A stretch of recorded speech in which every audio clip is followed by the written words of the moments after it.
Hello, hello, hello. Hello, people. It is me, Hoang Zero. I am here to provide entertainment and fun. So much fun. Oh boy. Give me one sec. Alright. Hello. I'll let everyone get into the chat a little bit before we start this off. We are a wee bit under the weather, so please bear with me as we endure this together.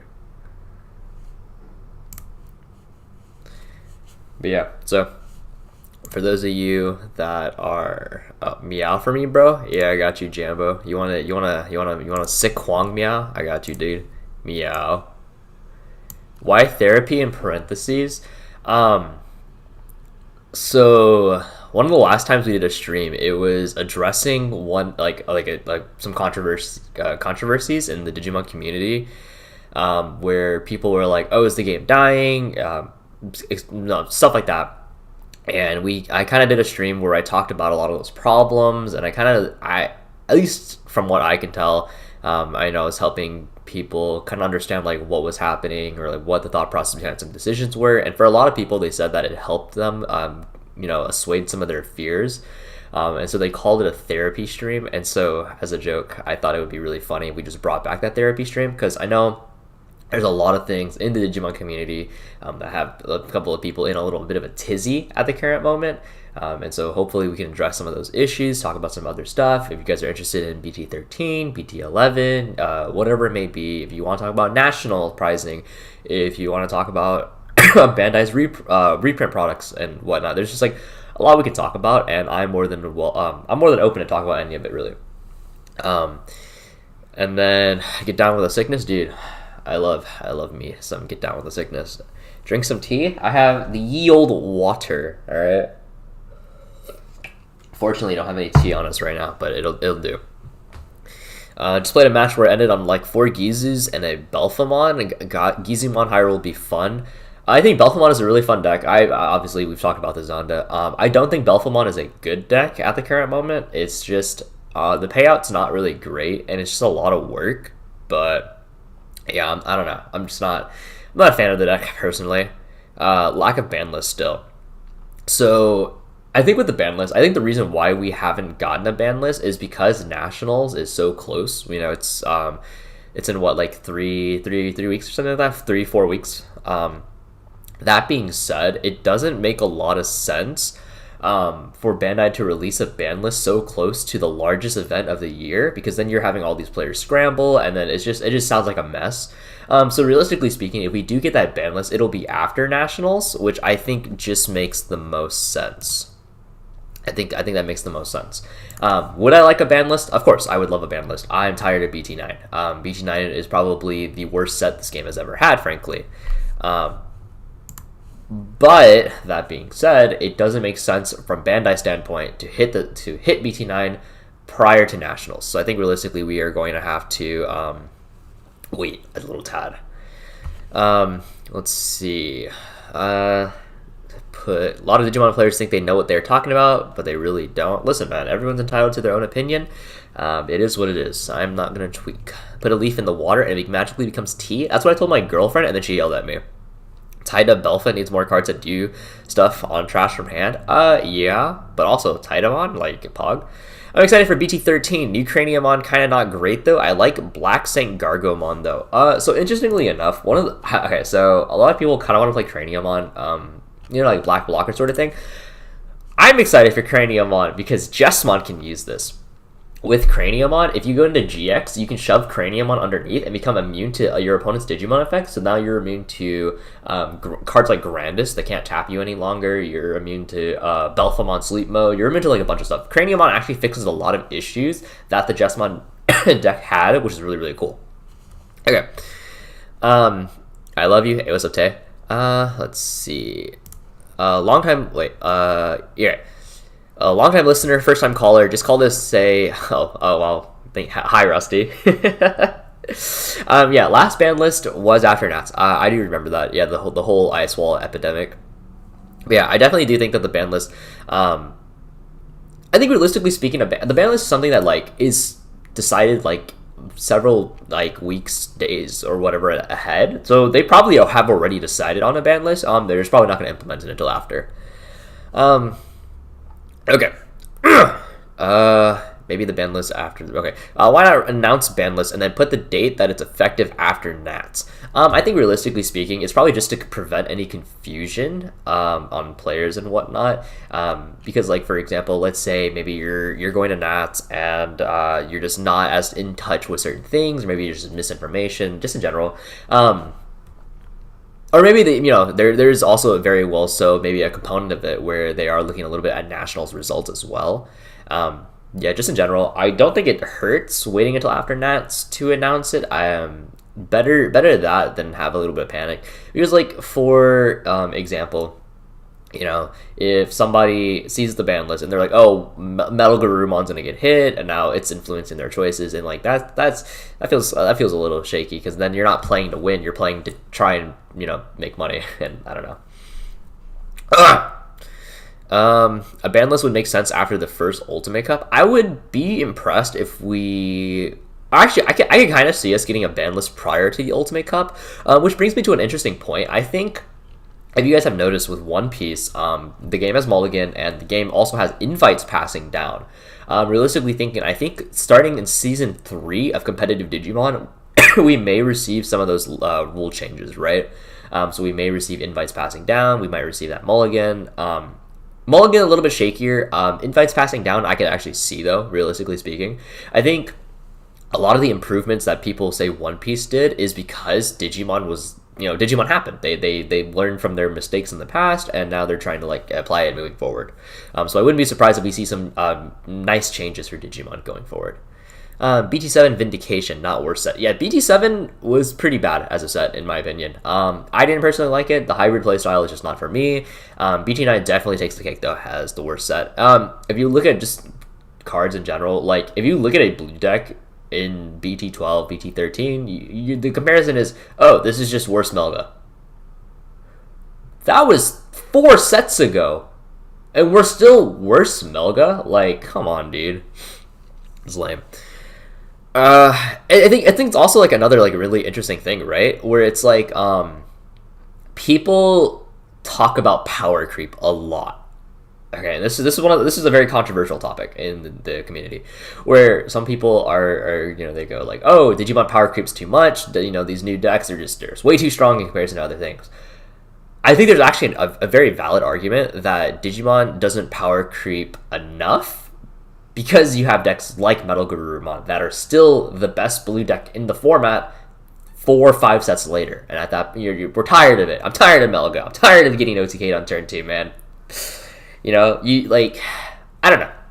It's kind of annoying. Or like Grandis, for example. Like, no deck really has crept Grandis, and Grandis in itself is kind of a problem, like just inherently at a fundamental level. I think you need a healthy balance between power creeping and like having some older stuff stay relevant. But Digimon definitely needs to get Melga out of here. Like if you read Kentorosmon, like, I'm sorry, bro. Like, I love Kentorosmon. This card is cool. This is a BT6 card. This is a card that was good in BT6. Nowadays, this is not it. Like, this does not hold up to the standard of cards nowadays, right? Like, why are we going backward? What is this reverse power creep? Like, yeah, okay, like, I guess you can warp Digivolve into it with Kudamon, but, like, I don't know. Ugh. Okay. DD people may not have any BT11 cards and Nats. That's also very fair. Yeah, people might not just people might not have all the cards they need for Nats. Secon is for losers. Thanks for coming to my TED Talk. Look, man, people can play Secon. I'm actually pretty okay with that to a certain degree. Secon is like the great equalizer. Like, you have decks like Metal Garurumon. Imagine a format with no security control and Metal Garurumon. Like, that's just sounds awful. Someone shit on Craniumon. Yeah, I mean, it is what it is. On paper, when you read Craniumon, it's not a very proactive card. It's a very reactive card, and like, it is what it is. What's your opinion on the barrier keyword? Now, green is the only color that needs a protection keyword. Barrier is okay. Like, I think barrier is fundamentally just a worse evade for the most part. It's more combat oriented, which is nifty. That's pretty cool and whatnot, but I definitely do think it's just a worse evade. Do I foresee green getting its own keyword in the future? Maybe. Like, I wouldn't be surprised, TBH. um, let's see. Hoang, do you think security control can be nerfed? I believe chaos degradation should be limited. I don't, actually. I think chaos degradation, weirdly enough, at 4 is fine.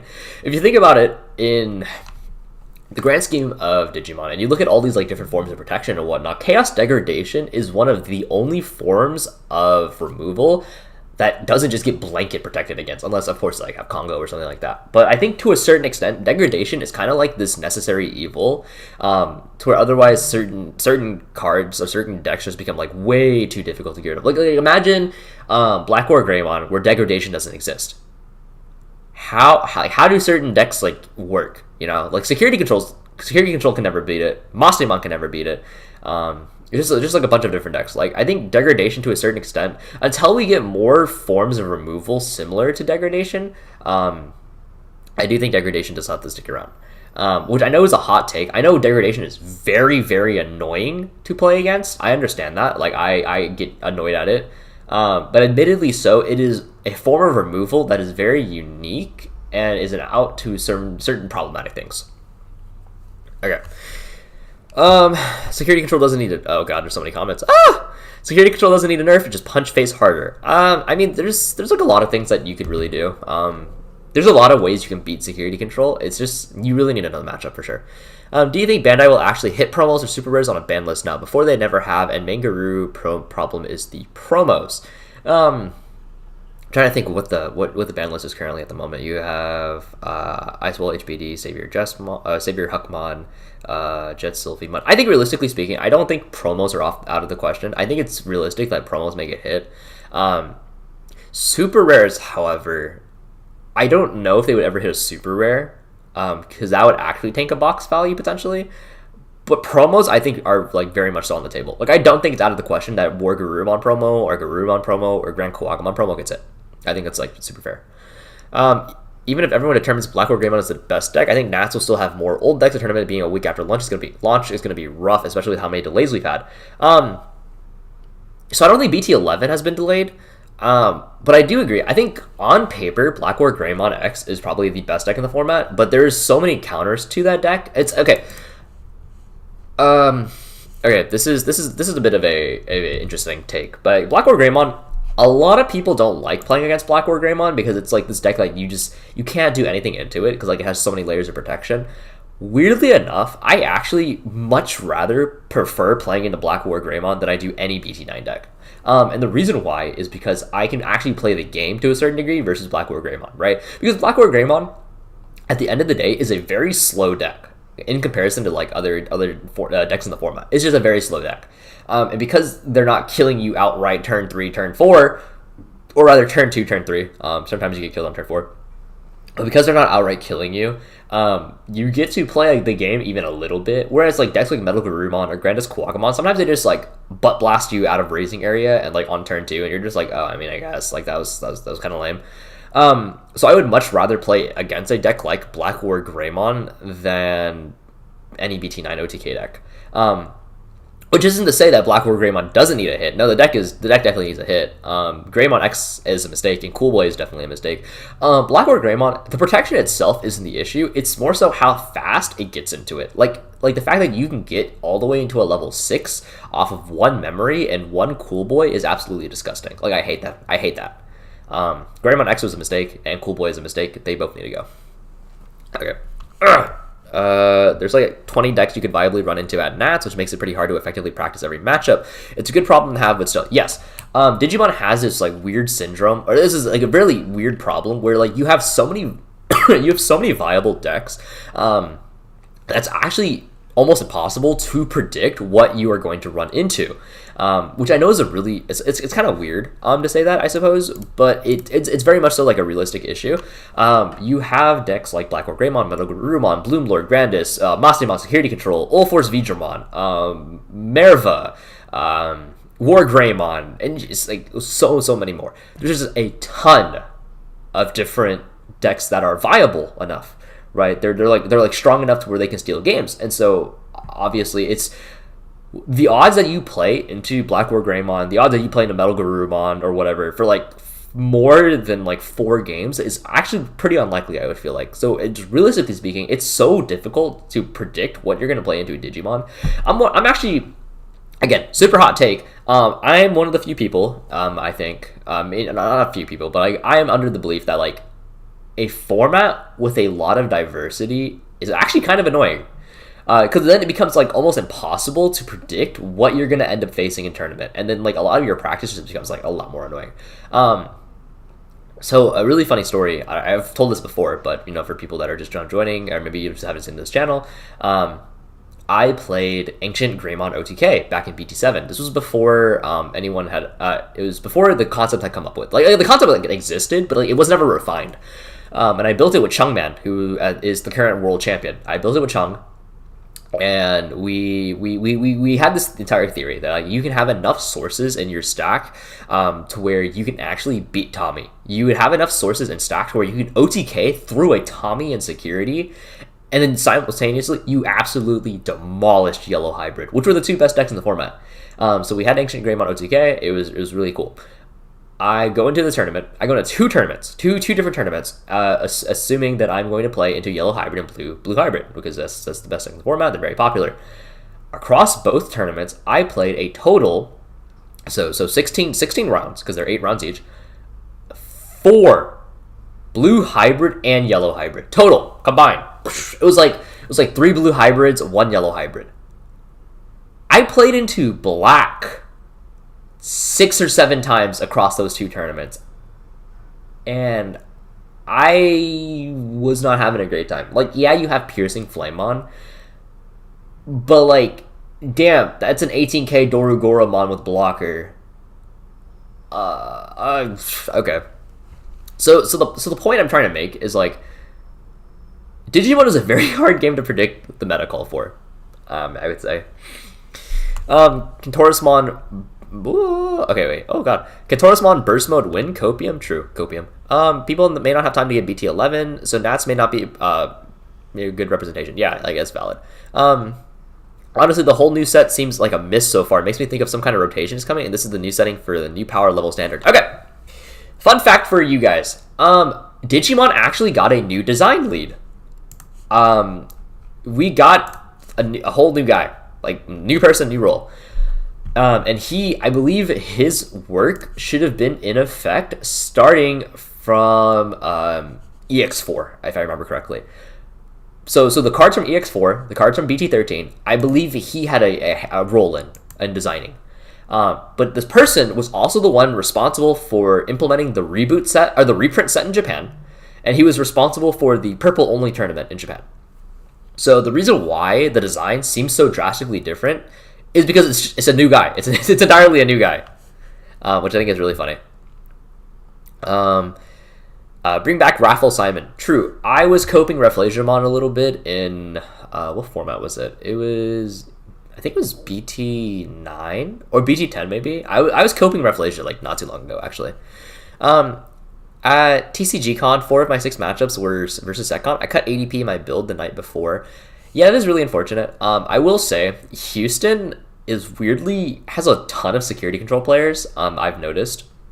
So, Hellscythe would be my choice of hit, do it easy, do the loop, and none stops bring back Magna Angemon. I don't know if I would even hit security control, personally. I definitely think that if you take out OT... Okay, I want a Scorched Earth ban list. Like, I want to see things burn to the ground. But I think for the most part, I think if you hit Cool Boy, if you hit Greyon X, if you hit Wargarurumon promo, if you hit Grand Kuwagamon, maybe like 1 or 2 other cards, like I think we're pretty okay in the meta. Because like BT13 design is like super cool. Talk about how amazing Yigi is. Yigi is your win con is decking your opponent out. Like, it's just not great. SecCon has a really bad matchup in Black War Greymon and BT11, so that's all the nerf it needs. I don't know how true that actually is. And the reason, okay, again, super controversial take, and I don't know how much I want to comment on it, but security control is actually pretty doable into Black War Greymon in BT11. because they just lack they just lack the kill pressure, and sometimes you just deck them out. So I'm not gonna comment too much on that, but play ARAM already? True. They're already made promos not legal, so banning a promo isn't that far from what we've already done. To be fair, those promos weren't legal because of accessibility issues, not so much because of power. Just go big Bloom, kill Black Org X. Thanks for coming to my TED Talk. I go to work now. Yeah, Bloom is a very strong deck. Not only at Nats, but like just going forward in general. I like Bloom a lot. Black Org Greymon mirrors are actually kind of interesting for a mirror match, unless you are completely and utterly break. There are a lot of decisions to make. I agree. Mirrors in Digimon, like, yes, like always, it fundamentally comes down to like how well you draw, but also like there's a lot of decision making. Like if you watch a good Lord Knight player versus a bad Lord Knight player, it's like night and day back in BT5, right? Or like even the Alphamon mirror, for example, in BT9. Black War Greymon X is just BT9 Alphamon again, except Black War Greymon X can't OTK. I wouldn't say so. I think Alphamon is a much more aggressive deck. Well, like, minus the OTK part, right? Alphamon is a much more aggressive deck, and whereas okay, so Alphamon is a much more aggressive deck, and you don't require as many pieces in comparison to Black War Greymon X. But Black War Greymon X is a faster deck, but it's a slow control deck, which I think is really interesting. I'm still on the fence about Cool Boy being hit. However, it most definitely needs to be hit before BT13 releases due to Alphamon being able to abuse it the best. Fun fact, Mirage Galgamon absolutely destroys Alphamon. Because everything Alphamon does is like a plus to hand. So if you play into BT11 Mirage Galgamon, you never have a turn, which is really funny to me. If you're ever on the fence about Cool Boy being hit, you must not be thinking about it. If it needs to be hit. I think Cool Boy needs to go. BT12 War Greymon, BT11 Black War Greymon, Metal Garurumon, just all these decks in general, they're just absolutely disgusting. It's just like not. It's just not great. It's just not great. Hit Melga, so Mirage isn't called Diet Melga anymore. Look, man, I think the moment Melga gets hit, I think Mirage is just Diet Old Force, but like, whatever. The last design lead got fired for making BT9. The last design lead was responsible for BT11, so if Digimon rotates, then y'all should start picking up retro decks. Catch me playing EX2 and nerfs to hybrid. Do I foresee a world where Digimon gets a rotation? Personally, I don't want a rotation, just because I really like playing with older cards in modern day formats. Because like a lot of old cards are actually like super relevant to this day, which is like really funny because it's one of like the issues, right? So it's like, for example, let me see, like Upamon's still relevant.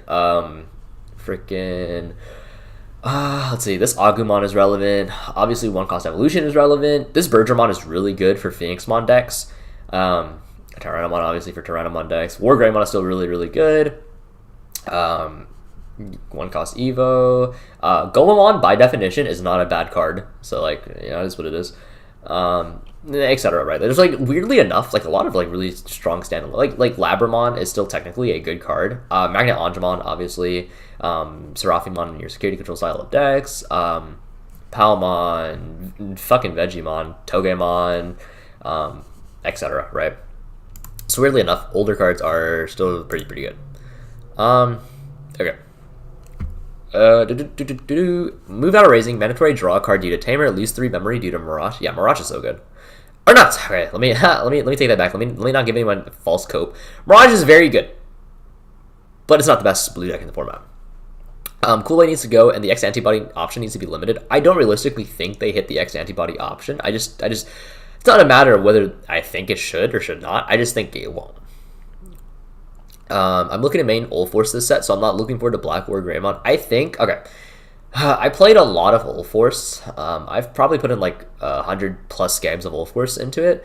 I will say the Black War Greymon matchup is actually not as bad as you would think. It's actually very doable depending on your list and depending on how you are as a pilot. But like for the most part, it is very doable. I think it's probably like 60-40 in Black War Greymon favor, which is like a very manageable matchup, assuming you're like, you know what's happening. Okay. It's funny if Cool Boy had an alt art, that shit would be like $70. Yeah, it would be really expensive. I said this much, but X Antis just do absolutely everything. Yeah, they really just do everything. I think X Antibody as a mechanic would have been so much more balanced if everything costed like if like level 4s costed 1 to evo over, and if level 5s costed 2 to evo over, and level 6s were 5 over 2, like etc. Like they just needed to cost more. Like fundamentally the mechanic isn't the issue, it's how much it costed. The cost is too little.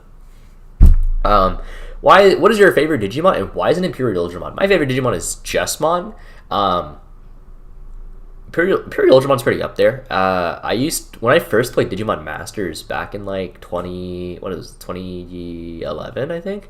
Something along that timeline. Maybe even younger than that. Maybe like 2010. My favorite Digimon at the time was like Vmon. Like I got the Imperial Ultramon. I paid. But it was super dope. I was super happy as a kid. They shouldn't make more searchers unless it's for new archetypes. What do you mean by that? Like what do you mean by new searchers? Is it just me, or does BT13 have the most exciting decks we've had recently? So, I think I do agree. I think words are hard. I think the design direction that BT13 took on is very, very interesting. I like it a lot. It's definitely really refreshing to see these new cards. My Discord server, the Hoang 0 Discord server, we have been just playtesting BT13 in call. And every single day, I shit you not, 15 to 20 people show up just to watch Mirage Galgamon. You know? Or we're like, hey, yesterday? I think it was yesterday. We playtested Belphamon for like 12 hours. You know? So the point is, like, people are really excited for this format. And, like, if you guys want to watch BT13 gameplay, by all means, please come to the Hoang 0 Discord. Like, we're streaming this shit every single day. Like, I know people were streaming Mirage Galgamon again today. We were playing Mirage Galgamon versus Alphamon. And, like, shout out to Tyler for streaming for the community. I really appreciate it. But, yeah. Okay, so... Hoang, how do you feel about Death Xmon? I don't think Death Xmon is a very strong card, actually. I think it's actually pretty... okay. It is a strong card with a lot of conditions attached to it, but it is by no means an OP card. I'm actually very okay with Death X. It's one of those cards where like it really depends on the meta. What I don't want to see is something like Yu-Gi-Oh, where they don't hit the actual problem card and hit everything else around it and not change anything. I think Bandai has actually been really good about hitting the problem cards so far, so I wouldn't be too worried about that issue, to be honest. The reprint set is a way. The reprint set is a way you could do old cards in modern formats to me, but a lot of TCG players aren't happy about the idea of rotations. Yeah, coming from Magic and Pokemon, I like it. I mean, that's very valid. I think there is always pros and cons to certain things. Like there's pros and cons to Mulligan, there's pros and cons to sideboard, etc. Like there's just always pros and cons. So I think ultimately at the end of the day, just you make your own decisions. Fan meetup at NALCS. Yeah, I will be at the North American LCS studio during Nationals. We got tickets for Thursday, which I'm super excited for. I'm a Cloud9 fan. With Yggdrasil having breeding area effect, do you think more of these breeding area effects in the future, maybe egg inheritables? So I think Yggdrasil is very much like a very interesting case on its own, just because like that's like how else would you make the mechanic work. Then you have cards like Gizumon, Proto Gizumon, who actually pops the egg to fundamentally become like a level 3. So a lot of really interesting stuff. I think the design going forward is just going to be really, really cool. I'm super excited. I think set 14 is very likely to be a OG adventure set because we got a sleeve reveal. We got sleeves revealed, and 2 of them were I think it was like Matt and Ty, and then like one of them was Apocalypse. So I think we're getting Apocalypse in set 14, and then I think set 13, our secret rares are going to be Agumon Burst mode, and I think Lucemon Satan mode. And if it is Lucemon Satan mode, I'm sick. Oh my god. Okay, sorry. If it is Lucemon Satan mode, that is unironically a reference to Digimon World Data Squad, because that was the final boss in that video game. And like, because like if Belphamon is not the secret rare, and we got Lucemon support, like I'm just saying. Okay. Can we do a fan meetup? I'm a big fan. Yeah, dude, I'm always excited to meet fans and whatnot. I love meeting fans. Dan. Okay. Yeah, Xevo has like 25% of your deck being a free cantrip, which is really hard to balance. Yeah, it should not have been free, for sure. The fact they killed the reprints from RBO1 is depressing. The reprints were going to help with the BT 1 through 3 pricing. So for disclaimer, you can know and understand their logic and not like it, and that is fine. So preface that before I say what I say. I think the reason why they're not doing the reprint stuff is because the pull rates in Japan were kind of like shaky. Because like for example, like if you wanted to play Gamamon and you wanted to Proximamon and you had to pull a secret rare, if even though every single box comes with a secret rare, you had like 4 dud secret rares that you could pull, and so the price of Proximamon went all the way up to like $60. So it's just really hard to pull certain things. And the set was not selling very well in Japan, if I remember correctly, right off the bat. So I think their logic is they want the set to sell, so they're making it like a smaller set where you can get all this like all these cards. Do I agree with the decision? No, I don't agree with the decision. I think it should have been a reprint set for sure. But that might have been their vein of logic, and I'm not saying I agree with it necessarily, but that might have been what it is. Am I the only one who has no idea what the Yigi Wincon is? The Yigi Wincon is to deck your opponent out because they can't kill you. Realistically speaking, there's probably some actual Wincon. It'll probably come like with Omnimon. Like Omnimon might be like some Exodia bullshit. But as of right now, it's just deck your opponent out. How would you improve blockers or various other ways to slow the game down? I actually think the game's doing a pretty good job on doing that in itself. You have decks like the Black War Greymon. You have decks like what others? We have fast decks, but we also have a lot of slow decks. Like War Greymon is a slow deck. Black War Greymon is technically a very slow deck. It's a slow control deck that has redirection and whatnot. And you have designs like Belphegor Sleep Mode. I think going forward, I'm not too worried about them implementing ways to slow down the game. I can realistically see them doing a pretty good job about it. But blocker in general does feel pretty strong. Like Ulf vs. Vigramon is a slow mid-range control deck, and it does a really good job about that. So I don't know. Somebody run the new BT13 yellow support. I mean, Shine is really good. Shine is very good. Katarismon is like I knew I liked you for some reason. C9 win, yes sir. I have a 2016 or 2015 or 2016 C9 jacket still. It's somewhere actually over there. And I also have the world's poster from when the roster was Balls, High as Jungler, Jensen, Sneaky, and Lemonation. I have that. I have that poster signed, and it makes me so happy. Okay. Where's the Discord link? The one in your description doesn't work? Yeah, I got you, bro. Give me 1 sec. Woo! Don't look at that, guys.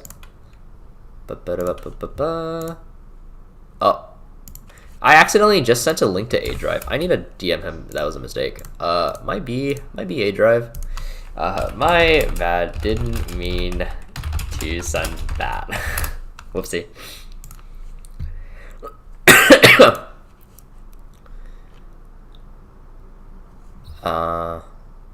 Okay. So, why is every white Digimon just a Mega Man Battle Network boss? Dude, I'm so I'm so excited to play Battle Network again. Like I'm so happy. Jumbo Gamimon is a secret rare. He was the real hidden boss. He was. That is true. Yo, you opening Gate Ruler? Yeah, actually. Okay, guys. So real quick, what we're gonna do on stream is in a bit. I'm not saying right now necessarily, but like we can. The developers for Gate Ruler, they sent me a box. We're going to open it on stream together. If you don't know, Gate Ruler is a brand new TCG that's coming out in April, and it's by people in Houston, actually. And if you don't know, I'm from Houston, so I got to represent my hometown, my home city, you know? Yeah, so they sent me some really cool stuff, including this like super dope playmat. I'll show you guys the playmat and everything too. But yeah, I'll show it all off in a second. Yeah.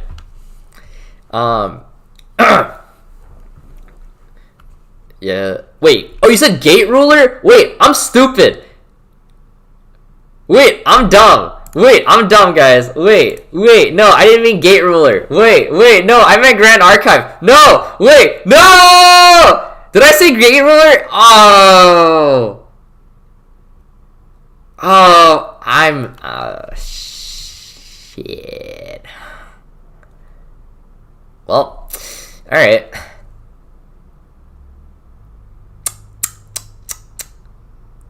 Okay, I'm ready to jump through so many hoops to have Spencer Damon punch her game. Yeah, dude, like, it's pretty good.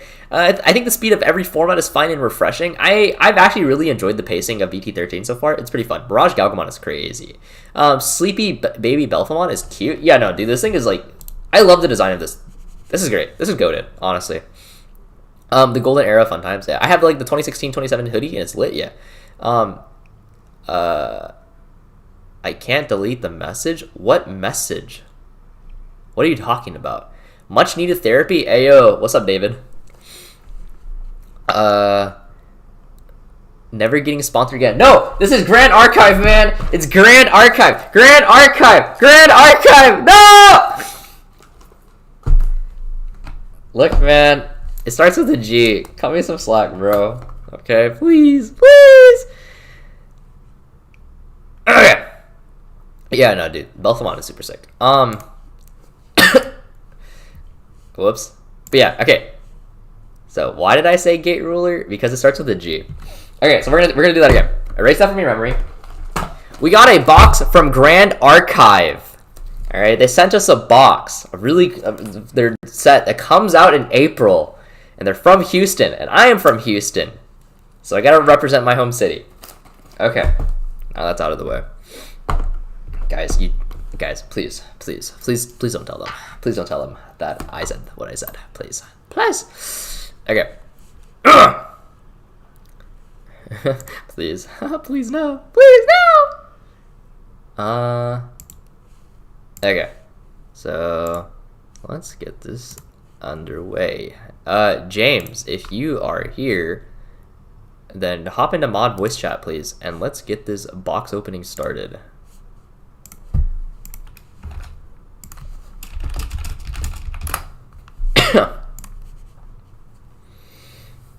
There. Alright, one sec, guys. Oh my god. Favorite, like, taste of victory. Whoa. Yeah. That guy. Nah, I'm joking. I love you. I love you, buddy. Alright, I just need to wait for my boy Zero to get here. Alright, what's up? You goddamn moron. Shut up! Hush! Hush. I don't know what you're talking about. Okay. But really quickly, I did want to show, okay, so they have these playmats, and these playmats are like really nice. I know both Zero and I, we picked up some of these playmats, but dude, look how nice this is. Look how actually nice this is, dude. This is so good. This is so good, chat.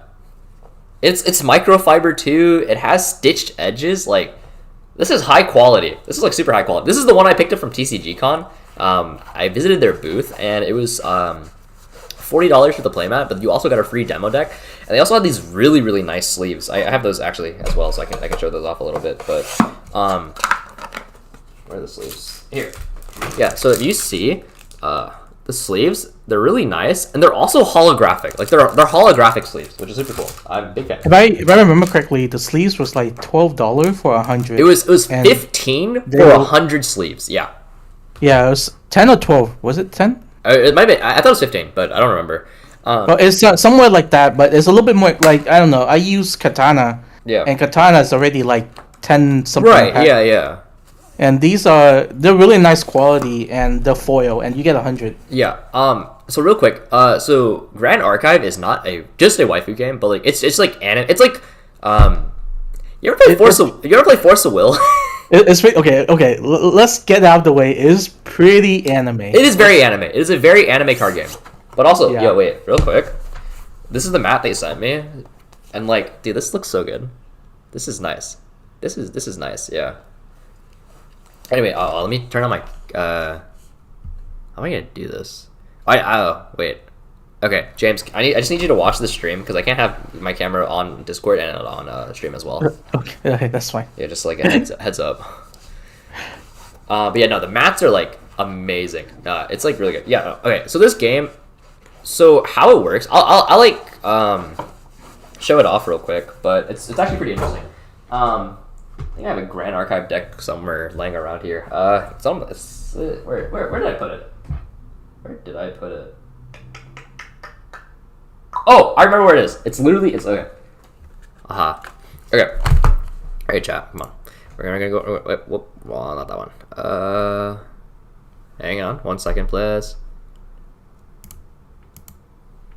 One of these is not like the other.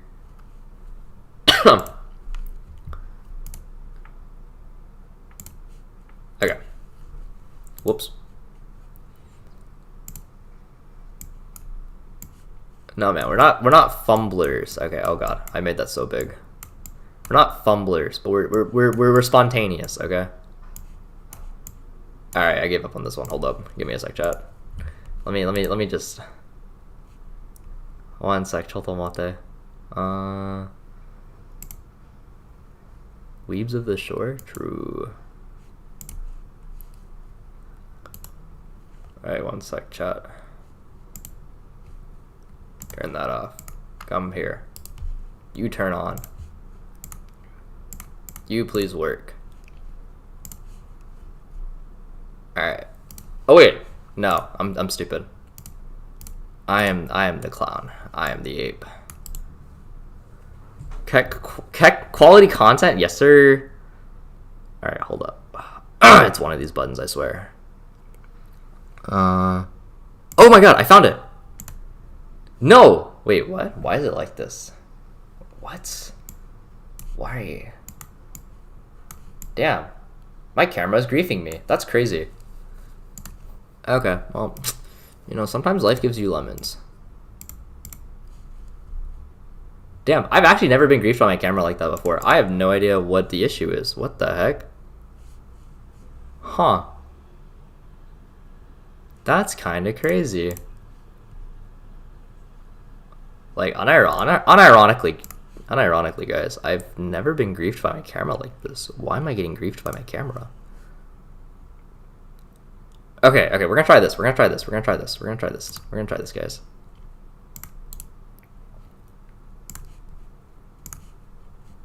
Give me 1 sec. One sec, chat. One sec.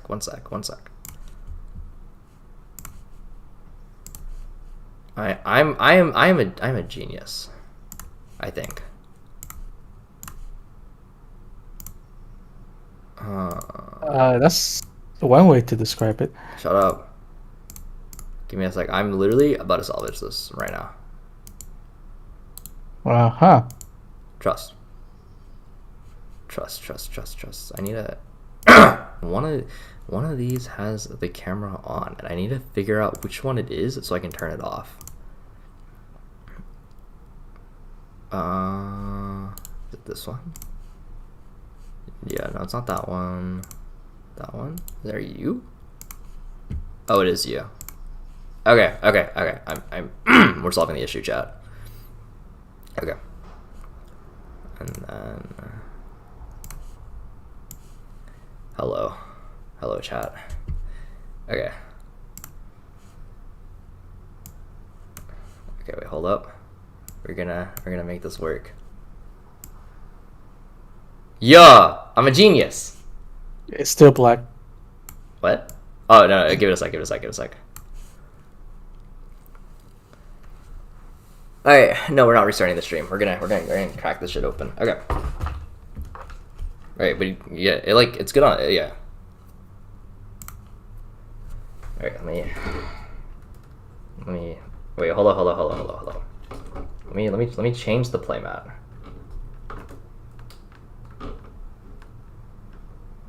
So chat, how you doing today? Yeah. Chat him up, bro. Chat him up. Alright, hold up.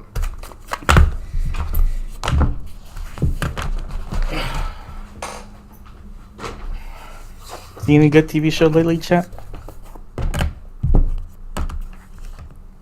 Okay, so brand new mat. Okay, so we're gonna hey. Alright, this is quality. This is some quality streaming. Also, hello, Bob. Okay.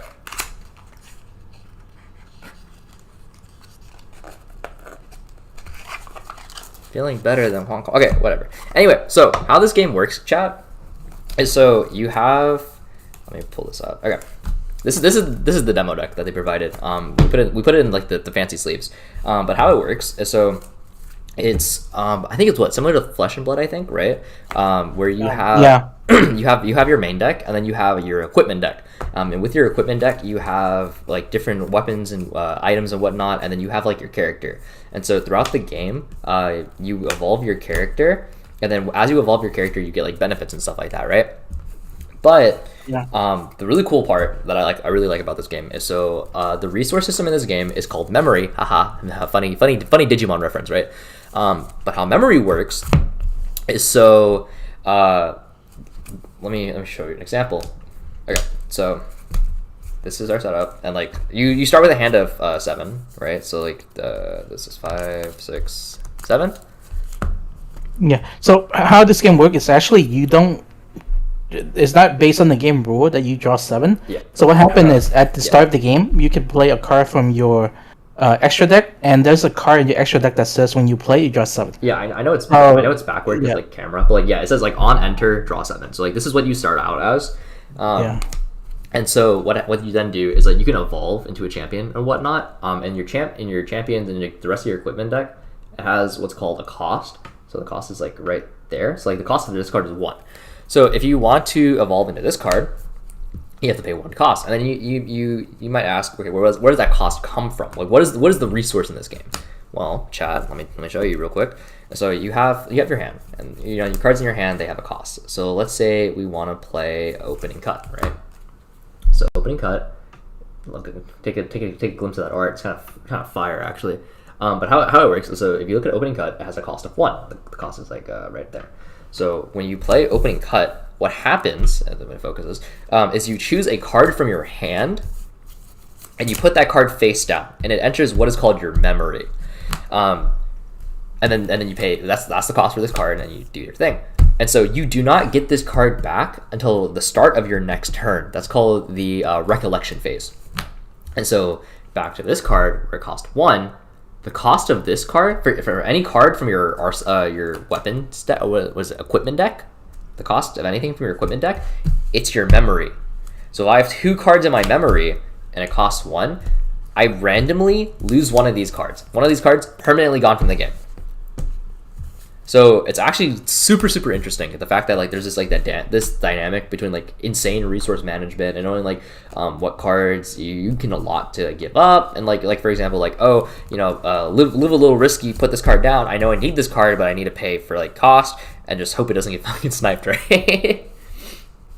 There's a lot that you can do. Discord flips. But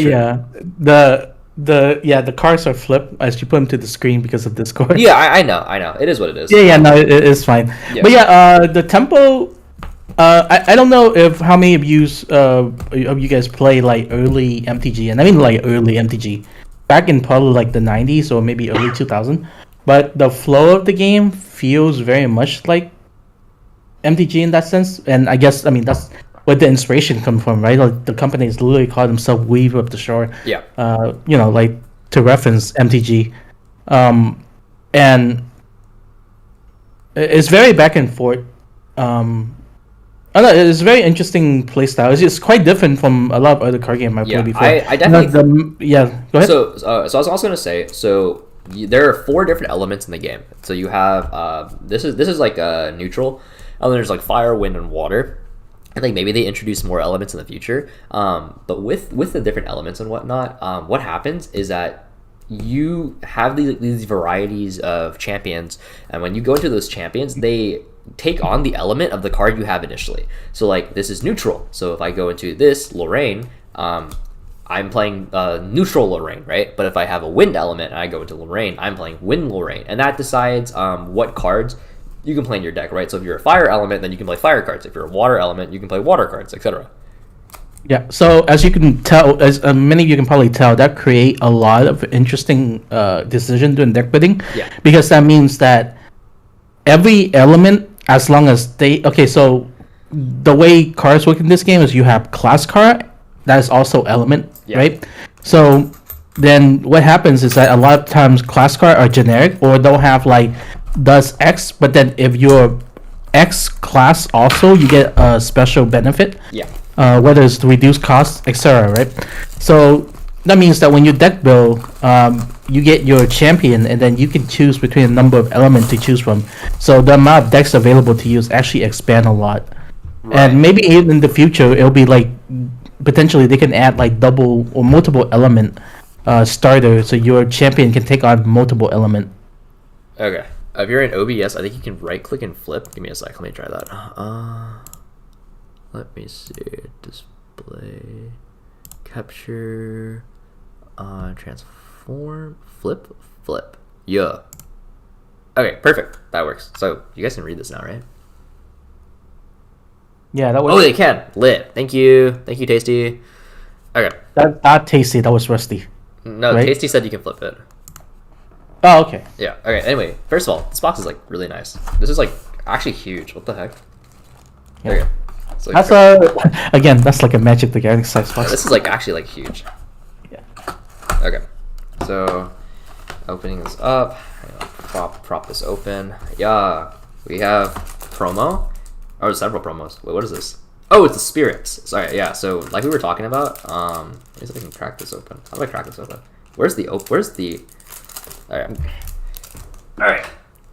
I know from personal experience, these packs can be hella pain to open. So we're just gonna carefully scissor it.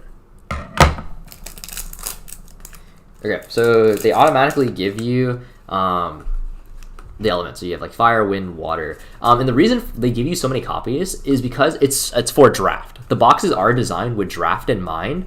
So you can have 2 players playing fire and 2 players playing wind, right? Which I think is really cool. I think it's a really, really cool decision on their end. They've also elected to only sell cards at local shops. So I don't believe you can actually order the cards online. You have to get them from shops, which I think is like a really interesting choice.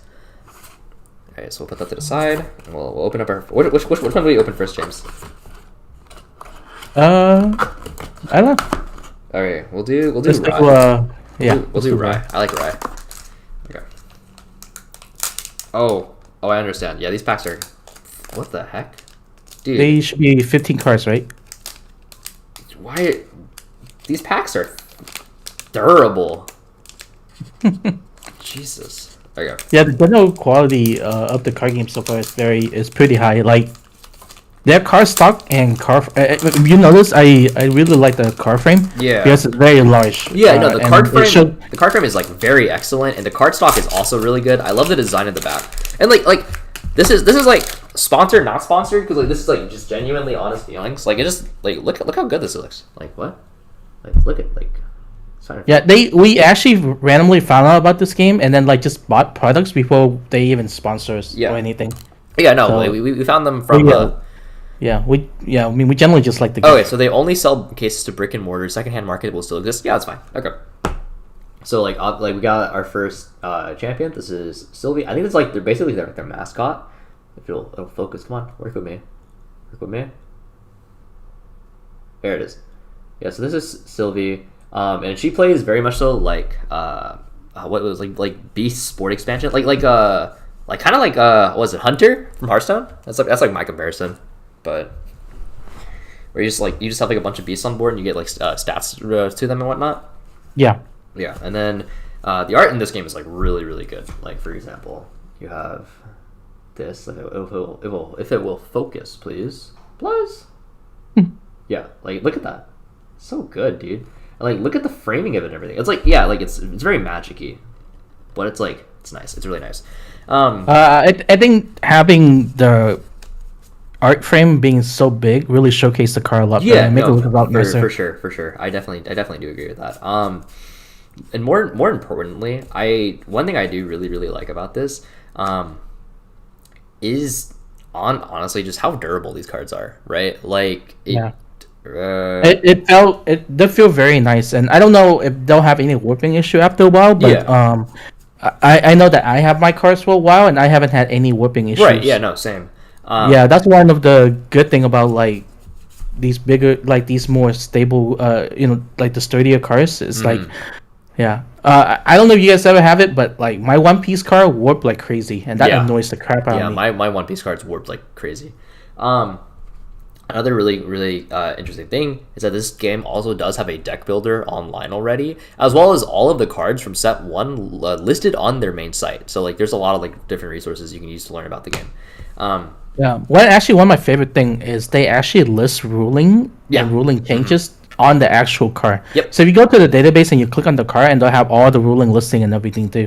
You just you don't need a secondary resource like a wiki or something, or just like guess on how certain thing works. Like they spell it out for you. Yeah, it's really nice. One thing I thought was kind of interesting and kind of weird is that they actually have they'll let you know the amount of the card that's available on the market, like in the wild, like how many was printed.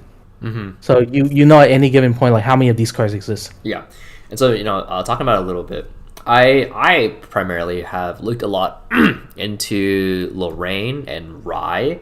So cards like Free Stiff, it's 3 costs, rest up to 2 targets.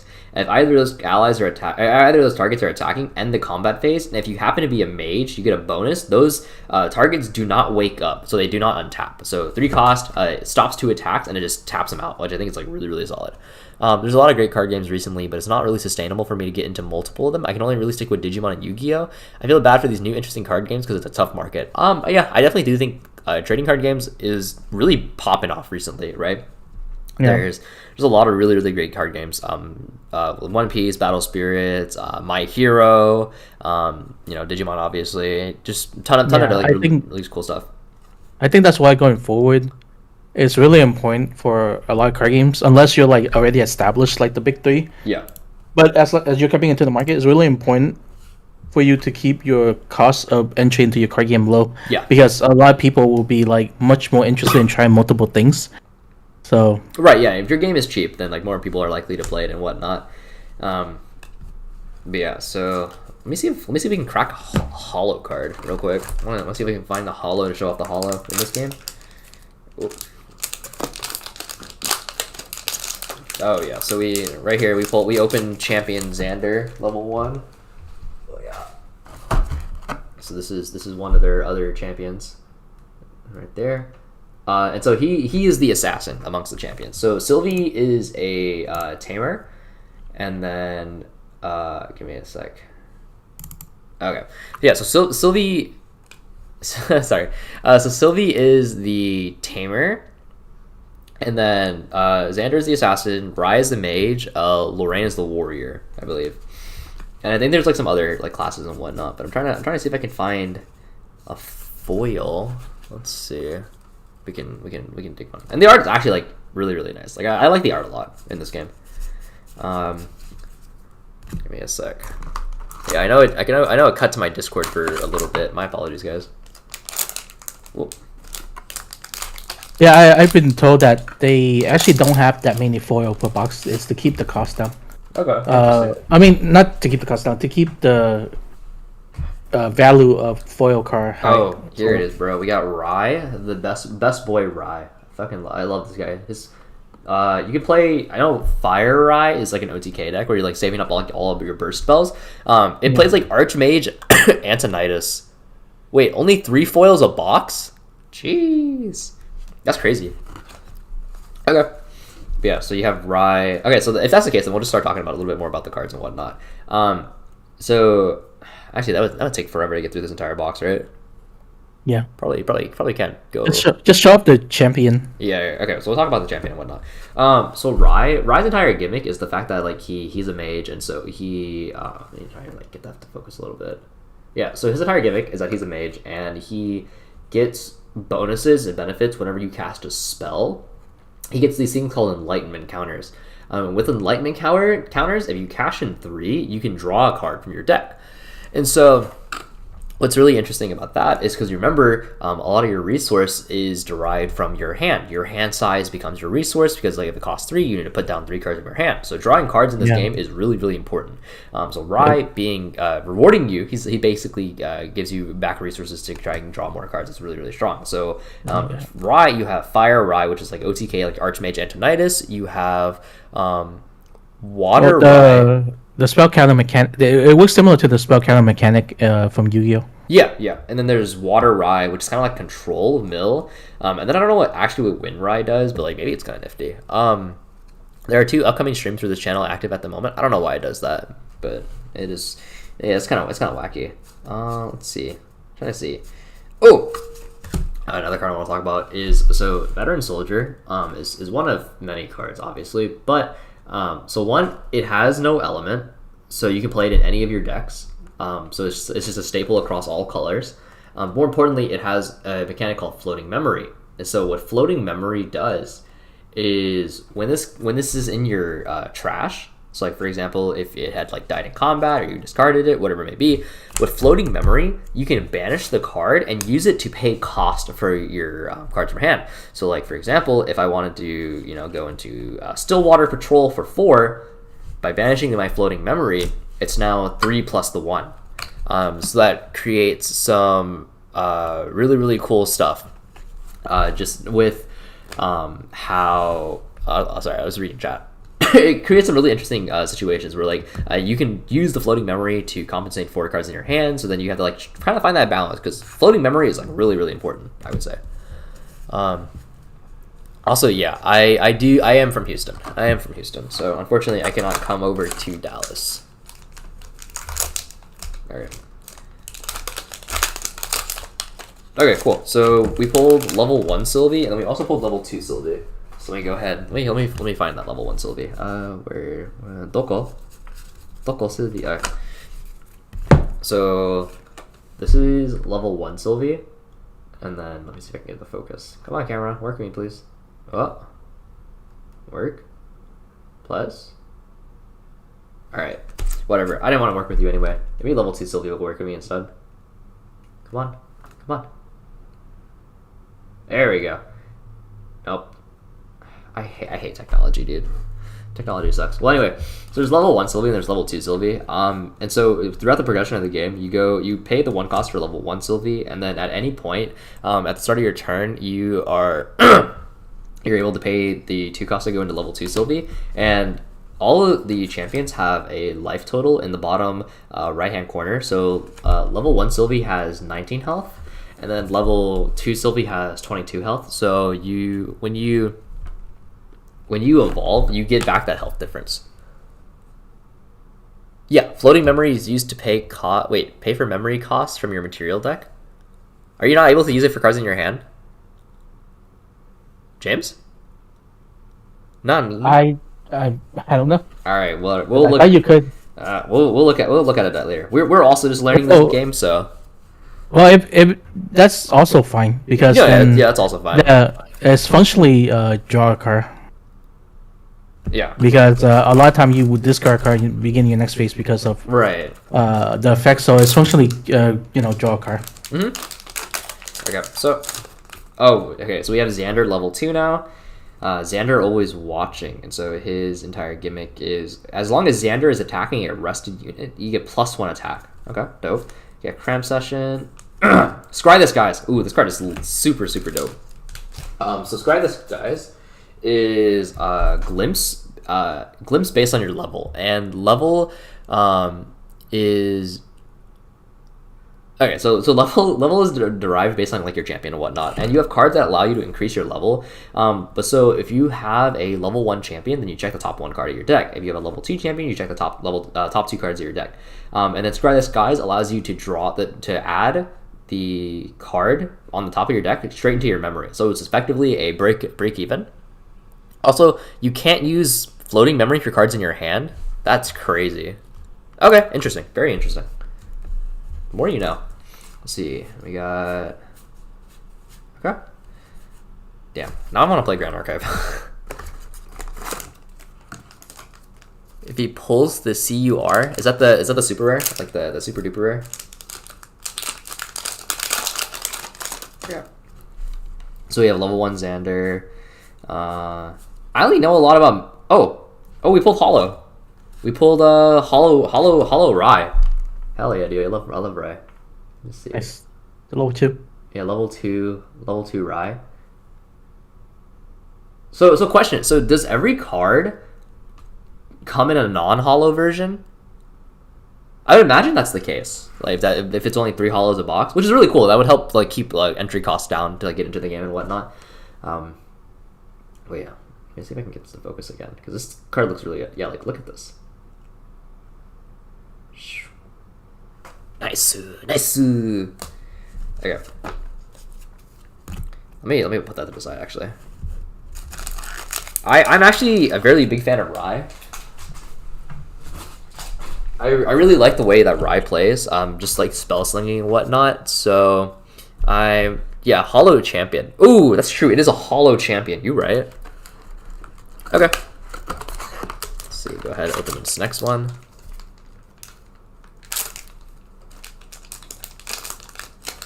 All right. So we pulled the signed copy, right? Like for Sherzies. Also, we pulled level 3 Lorraine. Level 3 Lorraine sitting at 28 HP. God damn, dude. And then Lorraine is currently the best deck in the format. Let's see. Yeah, anyone want to come down to Houston to pick up the foil promo off of me? Oh, the $250 one. I don't know how much it is, but yeah. Yeah, any card can be in any of any rarity. Yeah, it's really good. That's actually like a really great way to like get people into your game because that means like you know you're not gonna have like expensive stuff. What element you gunning for?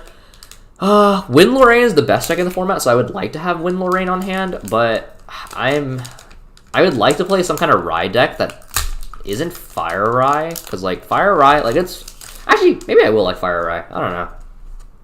Alright, so we pulled Xander's Always Watching, Scry the Skies, yeah, and then so you have like these different regalias and stuff. I can talk a little bit more about that in detail, but with the regalia, this goes into your equipment deck and whatnot, right? And so this one is banish this card, and if your opponent is a wind champion, draw a card. So like you can put a ton of like these extra ones into your deck and whatnot. Into your equipment deck to like try to like cover like all the meta matchups and whatnot, or like if you know nobody's playing water, for example, there's no need to put the water one, but I digress. I want to cope Water Rai, but Water Rai doesn't seem very good, unfortunately. Maybe it's a sign though. Maybe this is a sign. Just to play Rai. All right, so we pulled a Lorraine. Open, please. God. Dude, these packs are durable as heck. Okay, there you go. I got it out. Just put that away. So much trash. All right, that's a lot of packs too. Yeah, there's a ton of packs. Mordred. Okay, wait. Damn, there's a lot of Regalia in this pack. You have Cleric Regalia, 2 Warrior Regalias, Mage Regalia. Jesus Christ, there's so much. Oh, there's another Warrior Regalia. This is a 5 Regalia pack. Holy shit. Alright. Oh, wait, this card... Wait.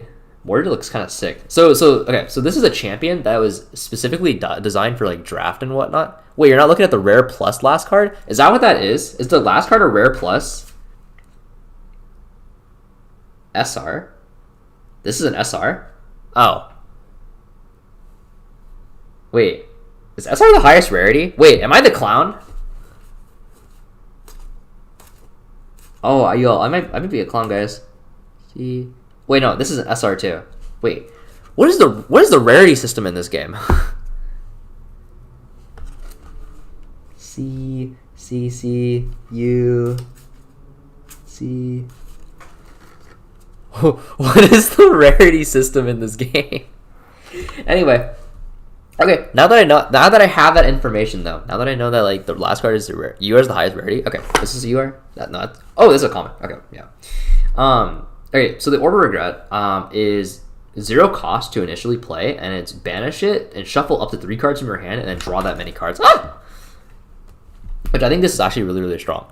But with Mordred, so this is one of those champions. It's a level 2 champion that was specifically designed initially for draft and whatnot, if I'm correct. And so Mordred's ability is attack cards in your graveyard have floating memory, which is really really cool. But if you go into Mordred, that means you cannot go into level 3 Lorraine because you have to come from a Lorraine, right? Did I miss any URs, chat? Did I pull a UR and just not realize it like a bozo? I kind of want to look back now. Hold up. It's because it's not hollow that my brain didn't register what I was looking at. Hold up. What are the URs? Which one are the URs in this thing? Grand Crusader Ring, Tome of Sacred Lightning, Majestic Spirit Crest, Lucera Map, and Gaia Blessing. There's only 5 UR. There's only 5? Okay. Yeah. I don't see it yet. They're all Regalia. They're all Regalia? Oh, okay. Yeah. Interesting. Just double checking to make sure I'm not a complete idiot. Yeah, it's yeah, they're all Regalia. Okay. You only get 1 UR a box? Holy. Oh, is that why I don't see Grand Crusader Ring in a bunch of lists? Because people don't have Because I was reading Grand Crusader Ring and I'm like, hey, this card is pretty good. Why don't I see it in one list? Okay, but see, we're gonna pull it, so it's fine. We're gonna pull the Grand Crusader Ring. Okay. So, Sylvie, Bushwhack Bandit, Crusader of Ares, Ignite the Soul, Grey Wolf, Revitalizing Cleanse, Backstab, Sealed Blade, Summon Gale, Tome of Knowledge, Anger of the Skies. Alright. Also, this thing is cute. It's just Rimuru. It's just cute as fuck. Grand Crusader Ring is busted. Yeah, it's literally just a free draw one. It goes crazy. Yeah, usually Grand Crusader Ring is just better than everything else because everything else is like conditional draw. Yeah, Grand Crusader Ring. I wonder if you can ever power creep Grand Crusader Ring. I guess it would just be a free draw too or some shit like that. Yeah. I would assume so. Okay, Xander, Esteemed Knight, Smack with Flute, Mark the Target, Inspiring Call, Mistbound Watcher, Reckless Slash, Rallied Advance, Beastbound Pause, Second Wind, Gaia Songbird, and Dream Fairy. I think this is actually one of those like pretty cool card. So this is one of the win cards, and it has stealth, which means it cannot be targeted for attacks unless you have True Sight. So that's pretty good. And in this game, you can attack a target that is rested or untapped. If you attack a rested target, it does not hit you back. But if you hit an untapped target, it will hit you back. And it's like Magic, to where the damage sticks until the end of the turn. So yeah.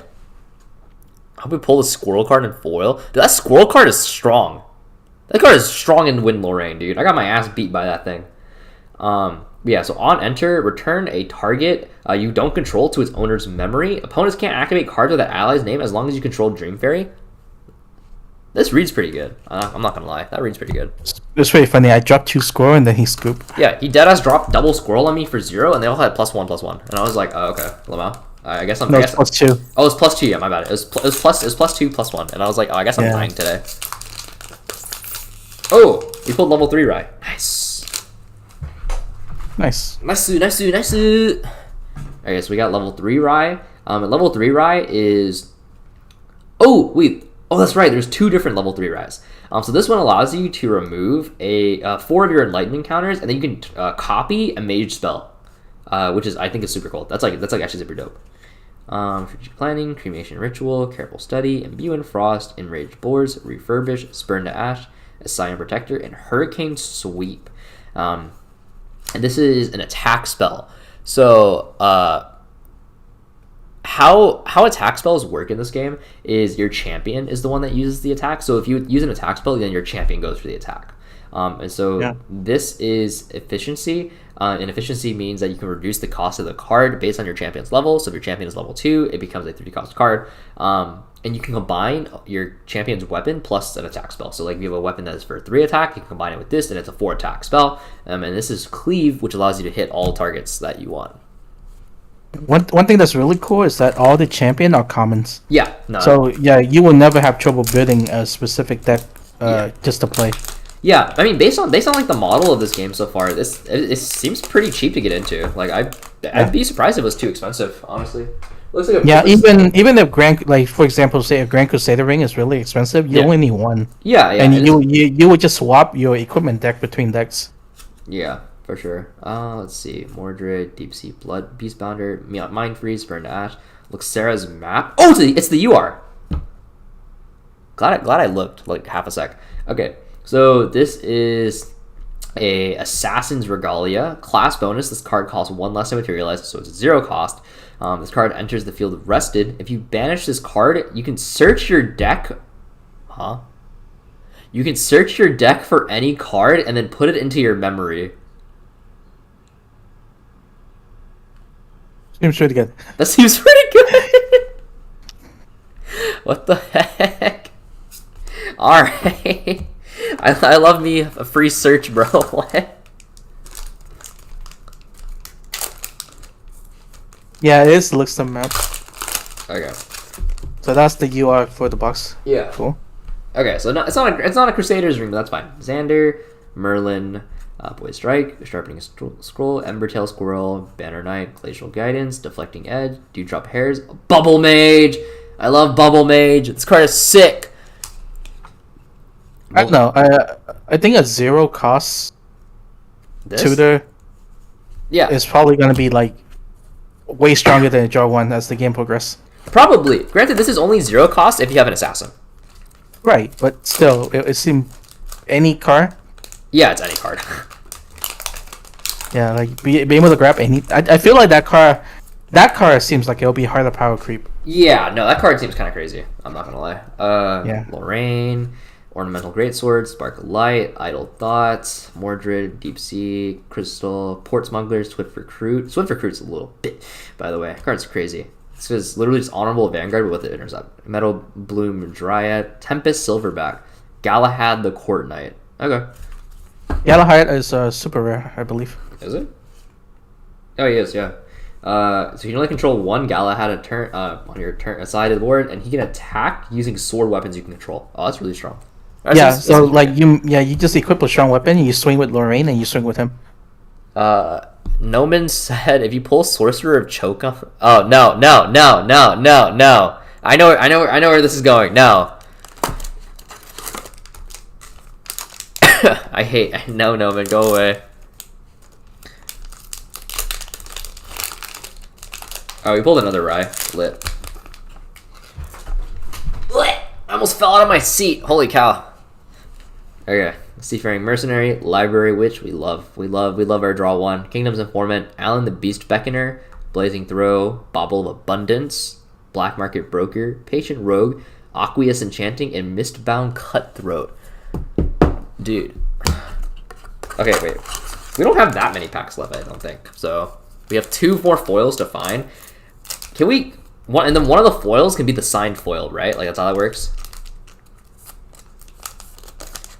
Dude, how crazy would it be if we pulled the sign card? Also, Noman, I see your message.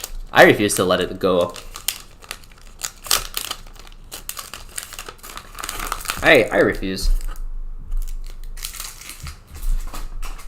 Okay. So we have Sylvie, Enraged Boars, Flame Lash Subduer, Refurbish, Mistbound Watcher, Training Session, Windcutter, Smack with Flute. Oh, we got another holo. The Channeling Stone. So we'll read that in a bit.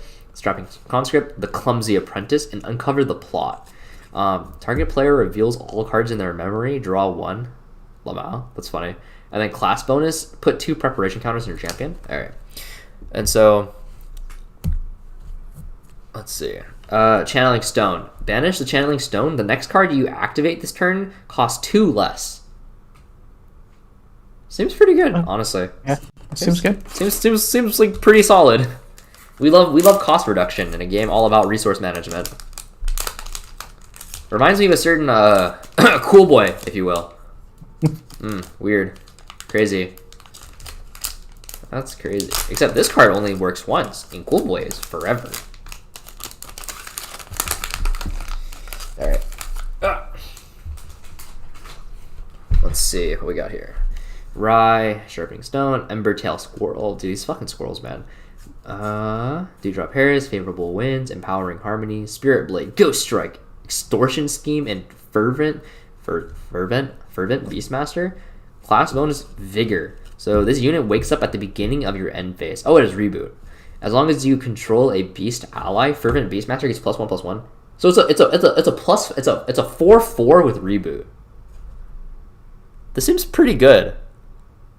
This seems pretty good, actually. I don't know if it's actually a good card, but like it reads pretty well. All right. Yeah.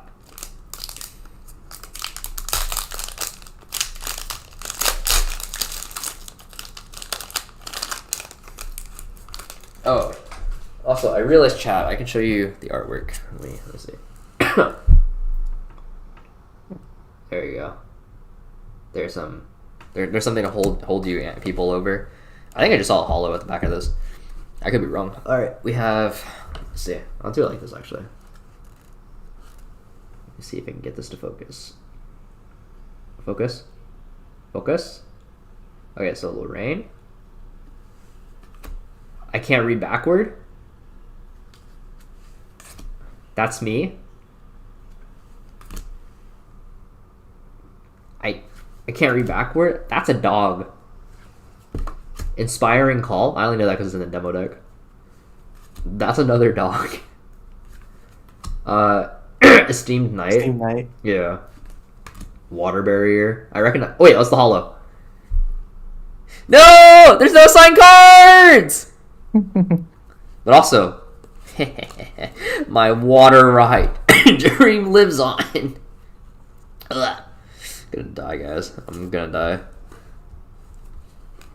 All right. So does that mean we can't get any more sign? We can't get a signed card? Is a signed card dream dead? Probably dead. All right. I mean, sometimes it'd be like that, dude. See, the issue is I'm not the one opening these. True. If you opened it, you probably would have hit it. Water Barrier foil is sick, actually. Look at this. Look how dope this is. See if I focus it. Pretty good. It's pretty good. This is just a Rye box. Wait, we deadass just got 3 mage foils. No, one's an assassin. No, I said foils. Oh, foil. Yeah, I thought you meant we got 3 mage foils. Wouldn't that was on purpose? Maybe. Alright. Wait, let's see if I get this focus. Alright, we got Lorraine. I don't know what her name is, but she's cute. She looks like Hatsune Miku just surrounded by animals. Honorable Vanguard. That's a fireball. Hey, OTK card. Weaponsmith. Yeah, most balanced card ever. Love it. I don't know what her name is. That's a whole ass owl. Merlin kind of cute. I don't know. Luxem Sight. Xander, my dude. Arcane Blast. Arcane Blast. 11 damage, baby. Oh, what is this? Coup de grace. Okay. Wait, you can still hit the signature. It replaces a common. Hey James, you feel like coming over right now? It's too late. You feel like coming over to open a common for me? Dude, how crazy would that be though? It would be pretty crazy. In one of these boxes, one of these last boxes, we just randomly get the signature. All right, so focus. All right, we got Rye. I love me some Rye. This is Bokuto. This is Bokuto from Haikyuu. I don't know who she is, but she's cute. Esteemed Knight. Smack Stick. Something Xander. Inspired Call. Something Water. Mistbound Walker. Oh yeah, Mistbound Walker. Reckless Slash. He's just walking, man. Cry for help. Idle Sweep. Yeah.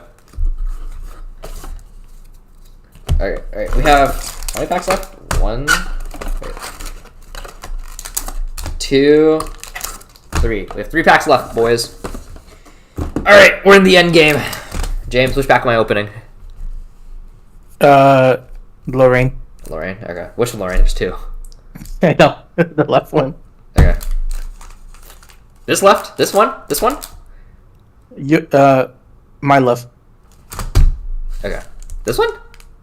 Yeah, sure. Let the record show. James has blessed this.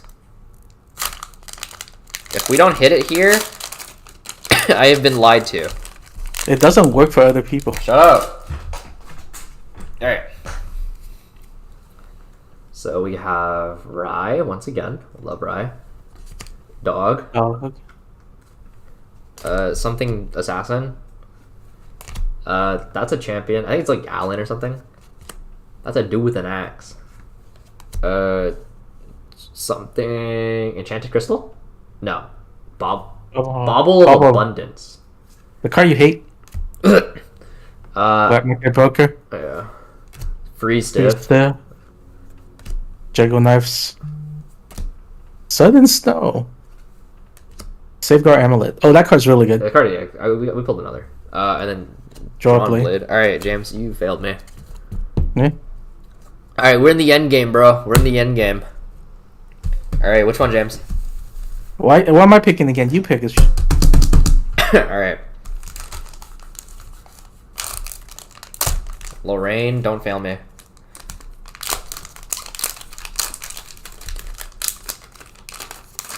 Lorraine will not fail us. Trust. Okay. Alright, Sylvie. Mage Disciple. We only played one of these? Really? What the fuck? I don't know. This is Life Something Amulet. Ooh.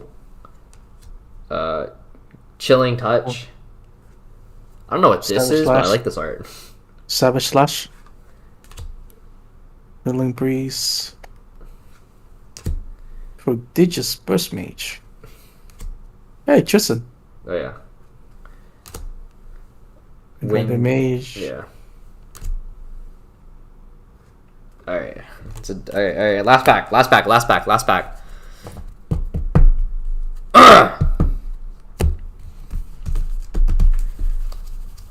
Alright. Good luck. Yeah, had to beat me up on the head on for that one. I had to let it soak in the luck. Oh shit. Alright, good enough. Yeah, Chilling Touch is lit. I agree.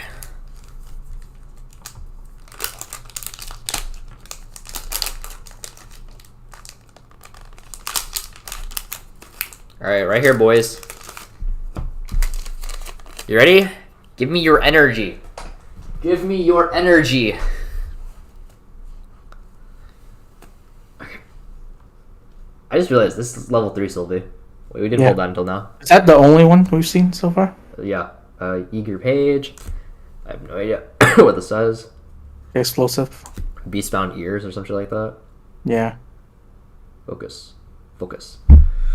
Focus! Thank you. Drown Cut. Minus mana. Song of Return. Song, yeah. Assassin Whipper. Gift Pet. No, we didn't get it, did we? Yeah, we didn't. No, we didn't get it.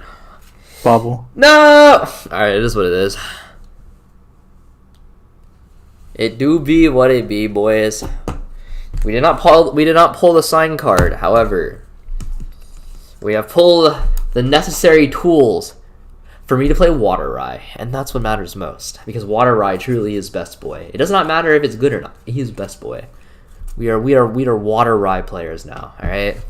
Does anyone know how much a box MSRP for? I thought I saw it online for like a 85, 95, something like that. Okay, that's quite good. Oh, I see it. It's on the page. It's 108 MSRP.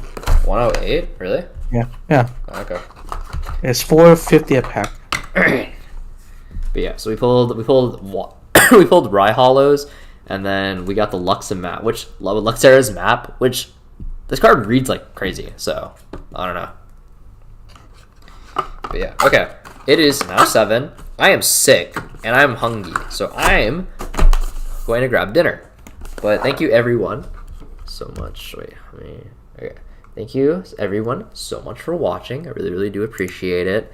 Thank you for coming to this impromptu stream. I know it was a little bit of a sudden thing, but yeah. If you guys want to chat a little bit more, feel free to feel free to come to my Discord and whatnot. Yeah, we'll have a good time. So thank you, everyone. Bye.